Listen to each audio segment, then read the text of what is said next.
Saudara dan saudariku yang dikasihi oleh Tuhan, dalam pertemuan Advent di lingkungan di Keuskupan Surabaya, paling kurang kita sudah merenungkan 3 tema. Yang pertama, keluarga sebagai komunitas rahmat Allah. Yang kedua, keluarga sebagai komunitas rahmat yang melakukan kehendak Allah atau selalu mendengarkan apa itu kehendak Allah. Dan yang ketiga, keluarga sebagai komunitas rahmat Allah yang bersaksi. Kita bisa lihat dia punya runtutan yang luar biasa. Kelogisan dalam berpikir. Dan renungan-renungan yang ditulis di situ dalam buku panduan itu sungguh luar biasa untuk saya ketika saya mencoba melihat dan merefleksikannya. Kita masing-masing adalah rahmat buat satu sama lain, terutama dalam keluarga. Karena kita adalah rahmat satu sama lain, kita berjalan bersama-sama sebagai gereja rumah tangga. Kita berjalan bersama-sama sebagai pengikut-pengikut Kristus dalam lingkup yang kecil untuk sama-sama berjuang. Yang pertama, menyadari bahwa kita rahmat, dan yang kedua, supaya kita mendengarkan kehendak Bapa. Dan kalau sudah mendengarkan, berarti kita melakukan. Dan karena itu kemudian dia punya kesimpulannya atau implikasinya adalah bahwa kita menjadi orang-orang yang bersaksi tentang Tuhan. Orang-orang yang bersaksi tentang Tuhan itu bagaimana? Dalam bacaan Injil, orang yang bersaksi tentang Tuhan itu seperti anak yang kedua dalam refleksi saya. Dia yang sadar pertama bahwa dia katakan tidak. Lahir dari kehendak bebasnya.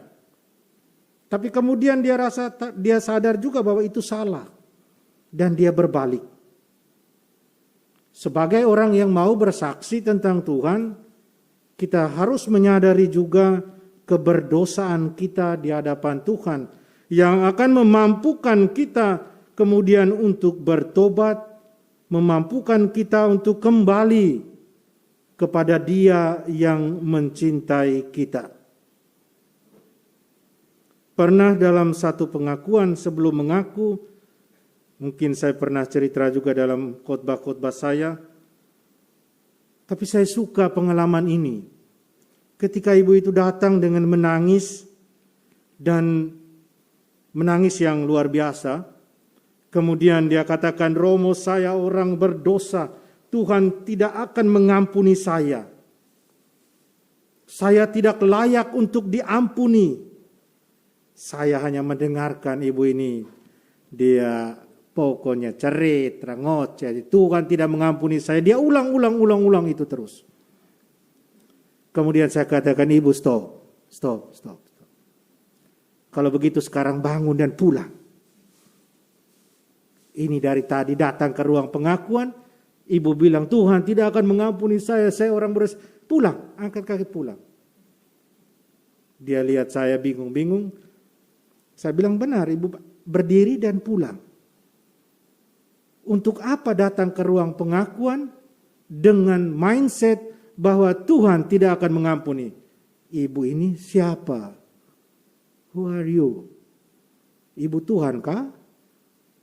Pastinya tidak.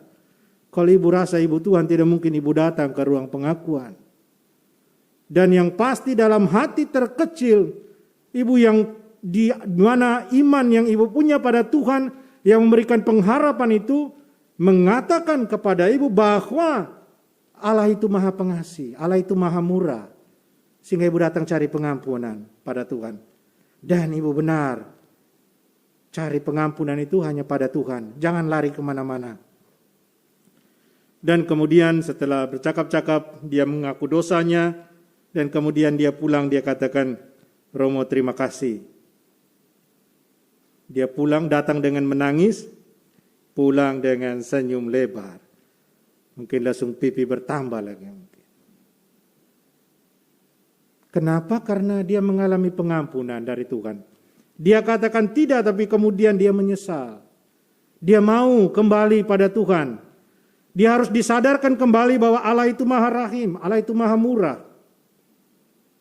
Dan yang pasti dia menikmati damai sukacita dari Allah sendiri. Dalam Injil, orang-orang yang akan merasakan hal-hal seperti ini adalah mereka yang pada awalnya berdosa seperti pemungut cukai, pelacur-pelacur. Tapi mereka yang menyadari keberdosaan mereka, hidup lama mereka mau untuk mendengarkan sesuatu yang baru. Hidup baru yang membawa mereka kepada Tuhan. Lewat Yohanes Pembaptis, lewat Tuhan Yesus sendiri. Saudara dan saudariku yang terkasih, kita masing-masing adalah rahmat bagi orang lain, bagi diri kita sendiri. Kita adalah rahmat yang harus juga berbagi kasih, berbagi rahmat Tuhan. Dan karena itu di masa Advent, mari kita lihat apa yang salah, kemudian kita kembali pada Tuhan. Kemarin ada 2 Romo yang pergi pengakuan, dengar pengakuan, pulang mereka bilang, aduh duduk sampai pinggang patah. Duduk lama sekali. Sampai kadang-kadang bisa hilang konsentrasi. Tapi itu satu hal yang luar biasa.